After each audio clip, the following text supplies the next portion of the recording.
WS এর কিছু গল্প বলবো। সীতাকুণ্ডতে আমরা যখন নামি তখন একটা কুকুর ছিল। সে কুকুর দেখে আমি বলছি যে ইওর ওয়াইফ খ্রিস্টি মোড়ে সে হচ্ছে কুকুরটাকে ফন্ডলিং করছিল। তখন খ্রিস্টি মোড়ে আমার দিকে তাকিয়ে বলছে যে আমি দোষ দিচ্ছি না, কারণ হলো যে আমি যেহেতু বাঙালি, আমি ইংরেজি কালচার 100% জানি না, সে কারণে সে আমাকে ক্ষমা করে দিলেন আর বললেন যে এটা কখনো করবা না। সেটা হলো যে প্যাটিং বলতে হবে, কুকুরকে ফন্ডলিং করা যাবে না। মা তার শিশুকে এরকম ফন্ডলিং করে, হ্যাঁ, এটা করা যাবে না। কুকুরকে প্যাটিং করা যাবে। কেন? কারণ হলো যে একটা সেক্সুয়াল ইমপ্লিকেশন আছে, যে যে কুকুরের সাথে একটা নারী ফন্ডলিং করছে, এরকম আদর করছে, তার মানে একটা ইমপ্লিকেশন আছে, ওটা বোঝানোর জন্যই আসলে প্যাটিং হবে। তো এই কালচারাল শক বলে এটাকে। এক এক কালচারে, যেমন পরদেশ সিনেমাতে আপনি দেখেছেন যে মেঘা কি কি বলে গঙ্গা গিয়েছিল, সেই গঙ্গা এরকম ধাক্কা মেরে ফেলে দিচ্ছে বিদেশিকে, নানান ধরনের, মানে গঙ্গার সাথে যখন একটু হ্যান্ডশেক, একটু গালে এটা সেটা করতে গেছে, তখন তার মা তাকে ধাক্কা দিয়ে ফেলে দিচ্ছে। এটা কারণ কি? কারণ হলো কালচারাল শক। এক এক জায়গায় এক এক ধরন আছে। ডাব্লিউএইচও তে একটা মনে আছে, ওই সীতাকুণ্ড যাওয়ার সময়েই দেখছি যে রাস্তার সাথে একটা পাখনা লেপ্টে আছে। তার মানে গরমের সময় দুপুরবেলায় কোনো গাড়ি গেছে, ওই পাখার উপর দিয়ে যাওয়ার কারণে পাখনাটা ওই পাকার সাথে লেগে গেছে, ও আর উঠতে পারছে না। ফলে আমরা যদি গাড়ি থামিয়ে ওটাকে বাঁচাতে যাই খুব কঠিন, কারণ সীতাকুণ্ড অনেক গাড়ি ঘোড়া অনেক স্পিডে চলে। কক্সবাজার থেকে চিটাগংয়ের দিকে প্রায় 30 কিলোমিটার দূরে। সেখানে পাথরের গা বেয়ে আপনি উঠতে পারেন পাহাড়ের, কিন্তু আগুন লাগতে পারে, কারণ পাহাড়ের ছিদ্র ছিদ্র দু একটা জায়গা আছে যেগুলোতে আগুন বের হয়। যেমন ওখানে গ্যাস আছে, যে কারণে বিভিন্ন জায়গায় আগুন জ্বলে। এমনকি একটা ঘরও আছে, ঘরের নিচে অনেকটা পানি আছে, ওপরে একটা মোমবাতি দেওয়া আছে, তার মানে মোমবাতিটা জ্বলতেই থাকে। কেন? কারণ হলো যে ও নিজে পুড়ে না, ওই অক্সিজেনের কারণে সে গ্যাসটা পুড়ে। এরকম অনেক ব্যাপার। তো অনেকেই যাচ্ছিল ওখানে, আবার কুলু কুলু একটা ঝর্ণা আছে, দূরে ঝর্ণা, কিন্তু দূর থেকে অল্প অল্প করে পানি বেয়ে বেয়ে যাচ্ছে, একটা চমৎকার শব্দ হচ্ছে। তো ওরা বলছিল যে দেখাচ্ছিল ওই জায়গাটার ভেতরে অনেক হাতি আছে, সেই হাতি মাঝে মাঝে বের হয়, বিপজ্জনক। বাঘ টাগের ব্যাপারটা অতটা না, কিন্তু হাতির ব্যাপারটা ওরা বেশি ভয় করতো। সন্ধ্যার পরে একা ভয় করার ব্যাপার ছিল।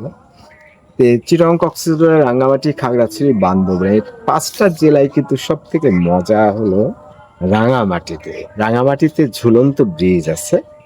সেই ঝুলন্ত ব্রিজের নিচে তো আপনি লেক, কাপ্তাই লেক। সে কাপ্তাই হ্রদে আপনি যদি এই সময়ে বিকাল বেলায় নৌকা ভ্রমণ করেন, তাহলে পূর্ব দিকের কিনারা একটা রং আসে, যে রংটা আমার দেখা নাই অন্য কোথাও, একটা চমৎকার রং আসে।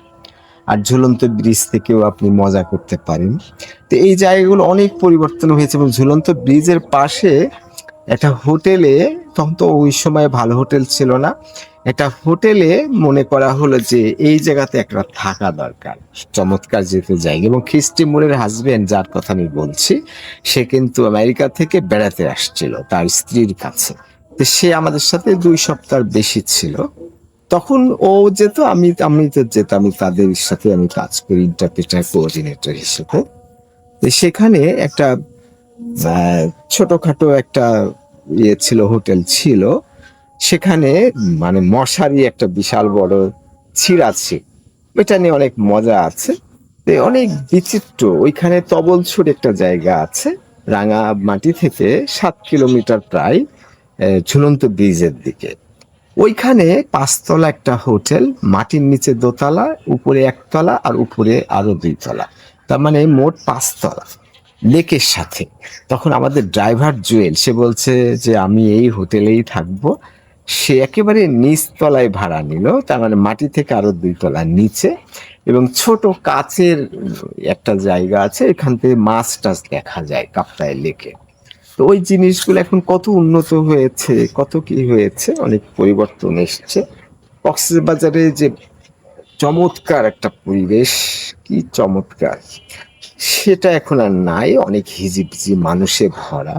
কিন্তু ওই সময় একটা গ্রাম আবার কক্সবাজার, মানে গ্রামের মতো সৌন্দর্য, আবার কক্সবাজার সি বিচ, জ্যোৎস্না রাতে সেই সি বিচের যে মজা। আর ওখানে একটা চটপটি পাওয়া যেত, 6 টাকা করে দাম ছিল, 2000 সালের জানুয়ারি মাসের কথা বা ফেব্রুয়ারি মাসে। তা আমার মনে আছে যে আমি ওখানে গিয়ে ওই খেতাম, 6 টাকা করে চটপটির মধ্যে মুড়িয়ে দিত। তো ওইটা আমার কাছে সেরা চটপটি মনে হলো। কিন্তু পরবর্তীতে আমি যখন জামালপুরে সেখানে একটা চটপটি খাই, তারপরে মনে হয়েছে যে ওরকম ভালো চটপটি আমি কোথাও খাইনি। তো এরকম অনেক স্মৃতি, অনেক মজার জিনিস আছে। সেই জামালপুরটা আবার ডাব্লিউএইচওতে না, পরবর্তীতে একটা বিদেশি আইসিসি, যেটা বিখ্যাত কোম্পানি অস্ট্রেলিয়া, ডিএফআইডি এরা ফান্ডেড করেছিল। অস্ট্রেলিয়ান একজন জেন্টলম্যান এরিক নিপার, সে আমাদের টিম লিডার ছিলেন। 11টা টিম ছিল, 10টা বাইরে বাইরে আমরা কাজ করতাম। ওই পরীক্ষা আমি প্রথম হয়েছিলাম এবং আমি একটা দলের নেতা ছিলাম, সুপারভাইজার, অ্যাসোসিয়েট বা টিম লিডার, ফিল্ড যে ম্যানেজার, এরকম।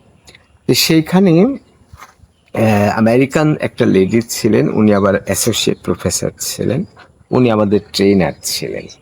তো ওই সময়টাতে এই জামালপুরে বা মেলা জায়গায় গেছি। একটা বিচিত্র একটা, এখানে ওখানে বেড়ানো, এটা একটা বিরল একটা বিষয়। কিন্তু খুব মাথায় নস্টালজিক্যালি কাজ করে যে জায়গাগুলো এখন কেমন, কত পার্থক্য হয়ে গেছে। আমার রোজির কথা মনে পড়ে, পাইলট স্কুলে আমার 97 পাশ করে। রোজি কিন্তু ব্রাহ্মণবাড়িয়ার যে একটা থানায় আমরা খুব বেশি কাজ করেছি, নবীনগরে, সে নবীনগর থানার পাশেই কিন্তু তারা থাকতো, অথচ আমি জানতাম না। পরবর্তীতে কথা হয়। তার মানে সে যদি ছেলে হতো তাহলে হয়তো এদিক সেদিক চলাফেরা করতো, আর আমেরিকান আসছে উন্নত গাড়ি নিয়ে, অনেক কিছু ব্যাপার। আর ওই টিম কোঅর্ডিনেটর আমার সাথে ছিল, অ্যাল স্পোক। তার আবার একটা ক্যামেরা ছিল, টিপলেই ক্যামেরা ফিল্ম বের হয়ে যেত। তো অনেক পিচ্চি বাচ্চা 100-200 একেবারে ভিড় জমিয়ে ফেলেছে আমেরিকান লেডিকে দেখে। তারপরে ও ক্যামেরা ছবি আমি অনেক সময় তুলে দিতাম, তুললে আস্তে আস্তে আস্তে করে কম্পিউটারের মতো প্রিন্ট হয়ে বের হয়ে যেত। সেই ছবিটা আবার পিচ্চিদেরকে দিয়ে দিত, এ ধরনের বিচিত্র। তারপর ওই অ্যালস্পোক কোঅর্ডিনেটরের সাথে আমি কাজ করতাম, যখন স্টাফ টিম মেম্বাররা চলে যেত, 3 মাসের জন্য আসতো, চলে যেত, আবার আর একটা টিম আসতো, এই মাঝের সময়টা আমি কোঅর্ডিনেটরের সাথে কাজ করতাম। সেটা মনে আছে, একটা প্রত্যন্ত হার্ড টু রিচ এরিয়া, সেখানে এই যে আইল আছে, আইলের উপরে হাজার হাজার কাঁকড়া, মানে এরকম করে মরে আছে, মানে মুখ, এটার মুখ, 2টা কাঁকড়া কামড় দিয়েছে, এমন কামড় যে এ কামড় দিয়ে কেটে ফেলেছে, ও কামড় দিয়ে কেটে ফেলেছে, এই 2টা এক জায়গায় হয়ে আছে, বডি আলাদা, হাজার হাজার লাল হয়ে আছে গোটা মাঠ। তো ওইখানে কাদা টাদা ছিল। তখন অ্যালিস্পোক কি করলো, চমৎকার চকচকে ঝকঝকে লন্ড্রি করা যে টাওয়েলটা নিচে দিয়ে দিল, পা মুছে চলে গেল। তার মানে হলো যে ওই কাদাটা লন্ড্রিতে দিয়ে দিবে কেন? কারণ হলো যে সময়ের দাম অনেক বেশি, কাজগুলো যাতে সময় নষ্ট না হয়, এত সে বেশি কাজ করত যে টাওয়েলটা ওভাবে পা মুছে চলে গেল যাতে সময় নষ্ট না হয়। তারপরে কি হলো, বৃষ্টি হচ্ছে ঝমঝম, অদ্ভুত ব্যাপার। গাড়ি থামাতে বললো, ওখানে আমাদের কাজ আছে ব্রাহ্মণবাড়িয়া। সে দরজা খুলে ছাতা দিয়ে নেমে গেল, আমি নেমে গেলাম, এই নিচ পর্যন্ত ভিজে গেল, তারপর আবার আস্তে আস্তে শুকিয়ে গেল। মানে ও কোনো দিকে তাকাবে না, কাজের বাইরে কোনো দিকে তাকাবে না। আবার কাজ সেরে যে একটু ফ্রেশ হয়ে রেস্ট নিয়ে কিছু করবে তা না, ওই সন্ধ্যাবেলায় ফিরে দেখা যাচ্ছে যে তখনই লেখালেখি শুরু করে দিচ্ছে। তা আমি যখন বলি যে একটু আমি রেস্ট নিয়ে বা একটু, কোনো কোনো সময় কাজ বেশি থাকতো, তখনও পছন্দ করতো না। তার মানে সবসময় ওরা কাজটাকে কমপ্লিট দেখতে পছন্দ করতো। অনেক অসামান্য। প্রথমে যখন হোটেল মেরিডিয়ানে চিটংগে, আমরা চিটংগে প্রথম গেলাম স্টেফানি বায়ালিকের সাথে, প্রথমে 2000 সালের জানুয়ারির হয়তো 20 তারিখে হবে। সে বসতে বলে না, বসতে বলে না তো কেমন হলো, আসলে পরে বুঝতে পারলাম যে আসলে ওরা ইন্টারফেয়ার পছন্দ করে না, স্বাধীনতা পছন্দ করে। সিনিয়র জুনিয়রের বিষয় না, কে বসবে কে দাঁড়িয়ে থাকবে তার ব্যক্তিগত ব্যাপার। আর আমরা মনে করছি যে উনি যদি আমাকে বসতে বলেন তাহলে আমি বসবো। তার মানে এই যে ব্যারিয়ার নাই, সিনিয়র জুনিয়রের ব্যারিয়ার নাই। আর অ্যালেস পোপ বারবারই এটা বলতো যে স্টেজ কেন, একটা গ্রুপ স্টেজের উপরে আর একটা গ্রুপের স্টেজের নিচে এরকম বৈষম্য কেন। তারপরে বিড়ি সিগারেটের কথা আসছে, তে এই ব্যাপারটাতে আমি বললাম যে যারা ছোট লোক তারা বিড়ি খায়, যে না এটা তো হতে পারে না। এটা আমি ইংরেজিতেই কথা, সেটা হলো যে না, ক্লাস আলাদা করা যাবে না। কেন যাবে না? কারণ এটা করা যাবে না, সব কাজই সমান। ভেতরে ভেতরে আপনি বেশি টাকা পাবেন, বেশি আপনি ভাববেন, কিন্তু বাইরে প্রকাশ করতে পারবেন। একটা 80 বছরের মহিলার সাথে আপনি রোমান্টিক হবেন, আপনি বৃদ্ধ, এটা সেটা, এটা ওরা পছন্দ করে না। ইকুয়াল ব্যাপারটা পছন্দ করে। তারপরে 6টার সময় দেখা করতে যাওয়ার কথা, আপনি 6:30টায় গেলেন, আপনার সাথে হয়তো সম্পর্ক সে রাখবে না। কেন রাখবে না? কারণ আপনি অন্যায় করেছেন সেটা না, এটা হলো যে 6টায় দেখা করার কথা, 6:30 বেজে গেল, মানে আপনার কাছে আমার গুরুত্বটা খুব কম। গুরুত্ব যদি না থাকে তাহলে সম্পর্ক কন্টিনিউ করার দরকার নাই। এরকম অদ্ভুত অদ্ভুত জিনিস আমি লক্ষ্য করেছি। আর লুইস কজারের সাথে অসামান্য স্মৃতি আছে, বিশেষ করে সিভিল সার্জন ভোলা। সে তো খুবই অমায়িক মানুষ। এই লুইস কজারকে দিয়ে দিত তার সাইকেল, তার তো গাড়ি আছে সিভিল সার্জন, কিন্তু একটা চমৎকার সাইকেল ছিল সিভিল সার্জন অফিসের ভেতরে, বিশাল মাঠ, ভেতরে বাউন্ডারির ভেতরে। তো লুইসকে বলতো, লুইস এই সাইকেলটা চালাও, আর আমাকে বলতো তুমি ক্যারিয়ারে বসো। তো সে চালাতো, আমি ক্যারিয়ারে বসতাম, আর উনি দেখতেন। তারপরে হাট টু রিচ এরিয়া, তারপরে প্রচুর নালা, যেটা বোরহানুদ্দিন, এটা সেটা মেলা জায়গা আছে। সেখানে দেখা গেল যে স্পিড বোর্ডের সামনে আমি লুইস কজার পা ঝুলিয়ে বসতাম, আর অনেক দূর দূরান্ত মানুষ মানে চিল্লাপাল্লা করতে দেখে মজা পেত। সে আবার ছবি তুলতো ভারী ক্যামেরা দিয়ে। সে আবার খুব অদ্ভুত একটা, আলী হোটেলটা, আলী ইন্টারন্যাশনাল সবচেয়ে ভালো ছিল বরিশালে। সেখানে আমি দেখছি যে পাশের একটা হোটেল থেকে একটা মেয়ে, একটা পুরুষ তার দিকে তাকিয়ে আছে। আমি বললাম তাকিয়ে আছে নারী, মানে লুইস কজারকে, আমরা একটু সরে যাই, মেয়েরা একটু আনকমফোর্টেবল ফিল করে। কিন্তু সে আবার মানে তার সাথে আরো বরং হৃদ্যতা তৈরি করল। অদ্ভুত ব্যাপার। ওই হোটেলে এক সময় 3 জন ছিল, ববিতা, তারা 3 বোন ছিল, তারা ঢাকায় ফিরবে। আর এই আমরা বিদেশি যে জোল ব্রেমেন, সে আবার ঢাকায় ফিরবে। তো এয়ারপোর্টে আমরা গেলাম, ওরাও আমাদের সাথে গেল। সেই সময় অবশ্য আলী ইন্টারন্যাশনাল থেকে পাশে, রাস্তার অপর পাশে আরেকটা খুব উন্নত হোটেল হয়েছিল, নামটা ভুলে যাচ্ছে। সেই হোটেলে আগে কিন্তু হোটেল আলী ইন্টারন্যাশনাল খুব ঝালু ছিল। এবং ওই সময় আমি দেখেছি যে প্রচুর রিক্সা ভাড়া, মানে বরিশালের সব থেকে বেশি ওখানে খরচ মনে হলো। কিন্তু খাবার একেবারে আমার ভালো লাগেনি, যদিও আমি চাইনিজে খেয়েছি। তবে রোজ গার্ডেন, বরিশালের পুকুরের পাশে, ওইটা কিন্তু কাচ্চি বিরিয়ানির জন্য বিখ্যাত ছিল। আমি যদিও চাইনিজ পছন্দ করি, কিন্তু একমাত্র এই রোজ গার্ডেনেই কিন্তু আমরা কাচ্চি বিরিয়ানি খেতাম, অসম্ভব স্বাদ ছিল।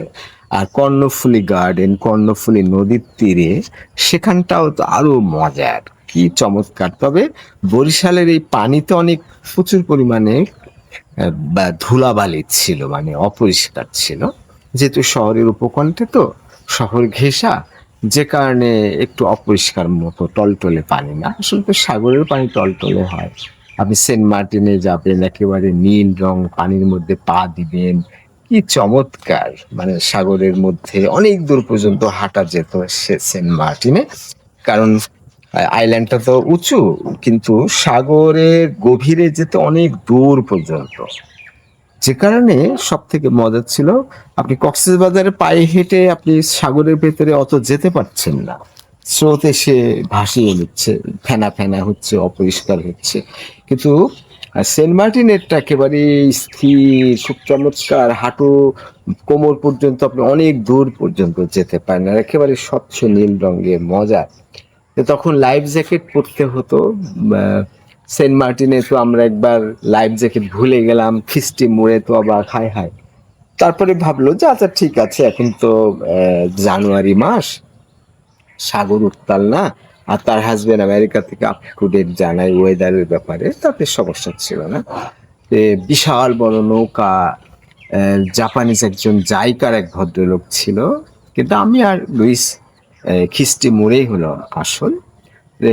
সেবার লাইফ জ্যাকেট ছাড়া আমরা সেন্ট মার্টিনে যাই, এবং ওখানে থাকার পরে আবার যখন আমরা ফিরে আসি, তখন ওই মাঝি বলছিল যে এতই ঝড়ের প্রকোপ যে সেন্ট মার্টিনে একটা মানুষ ডুবে গেছে, কিন্তু দেখা গেছে যে ওকে পাওয়া গেছে ডেড বডি এই টেকনাফে।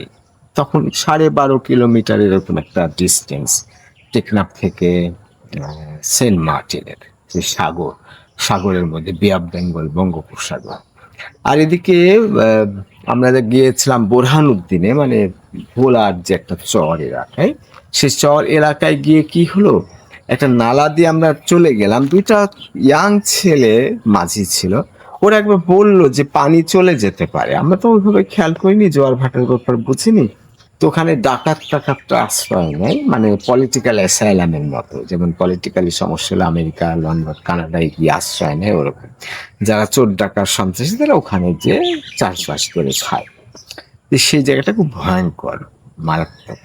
তা এদিকে মাগরিবের আজানের একটু আগে আমরা পৌঁছালাম, দেখতে গেল যে পানি চলে গেছে, নালা থেকে অনেকখানি দূরে নৌকা নিয়ে যেতে হবে, শুকনায় তো নেওয়া যাবে না।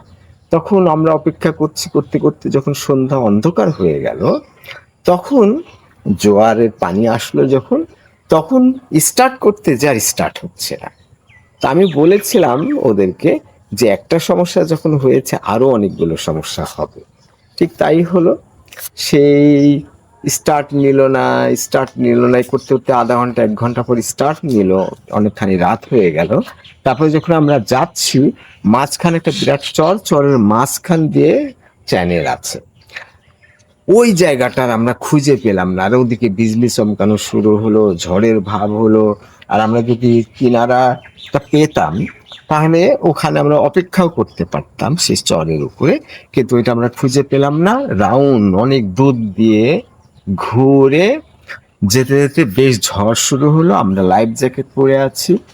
সেবারে ওই সিভিল সার্জন ছিলেন না আমাদের সাথে, খ্রিস্টি মোড়ে আমি আর ওই টিএসএন থানা health and family planning officer, আর সাথে এক ব্যাটালিয়ান আছে। নৌকার ছোঁয়ের উপরে আমরা বসে আছি, এবং আমার পরে মনে হলো যে আমার পায়ের মানে ওপরে ওই খ্রিস্টি মোড়ের পা, মানে এমন একটা অবস্থা যে আমাদের যে কোনো সময়ে লাফ দিতে হবে। লাইফ জ্যাকেট পরে আমরা গল্প করছি আর একটু ভয় ভয়ে আছি, যখন সিগন্যাল পাবো আমাদের লাফ দিতে হবে। যাই হোক, আমরা কিনারা দিয়ে উপরে আসতে পারছি না, কেন গোজ এসে হেদাস, তার মানে এই নদীর একটা বড় অংশ জঙ্গল, যে কারণে অনেক দূর দিয়ে কিনারা দিয়ে যাওয়া যাচ্ছে না। কিনারা দিয়ে যাওয়া গেলে তো আমরা উঠে অপেক্ষা করতাম, কিন্তু কিনারায় যাওয়া যাবে না। আস্তে আস্তে নৌকা যেতে যেতে যাক একটু হালকা বৃষ্টির ভাব হলো, তারপরে ঝড়টা ছেড়ে গেল, আমরা বেঁচে গেলাম। তোরা বলছিল যে শুশুক নাকি খুব ভয়ঙ্কর ছিল, এমনকি পানির নিচে পা রেখে কেউ যদি ছবি তুলে বা সেটা করে তাহলে পা কেটে নিয়ে যাবে, শুশুক বোঝাই যাবে না, এরকম নাকি কঠিন ধারালো। তাই ওইটা ছিল লুইস খোজা, অস্ট্রেলিয়ান লেডি। লুইস খোজারকে আমি বললাম যে সাঁতার বা মরে যাওয়ার ব্যাপারটা, তো বলছে আমার সাঁতারের ভয় ছিল না, তার ছোট ভাই হলো অস্ট্রেলিয়ান, ও হলো সার্ফিং করে সাগরে, সে ভালো সাঁতার জানে, ওইটা ভয় না। কিন্তু তার ভয় হলো আমি যে উঠবো কিনারায় রাতের গভীরে, সন্ত্রাসী, ডাকাত, রেপিস্ট, তারা তো তাকে ধরবে, তারা তো তাকে বাঁচতে দেবে না, ছাড়বে না। এই ধরনের অনেক অদ্ভুত অদ্ভুত ব্যাপার আছে ডাব্লিউএইচওর, অনেক গল্প, কত কি গল্প, মজার কিছু। একটু ভ্রমণ করে একটু আবার ওইসব জায়গাগুলো যাওয়ার খুব ইচ্ছা।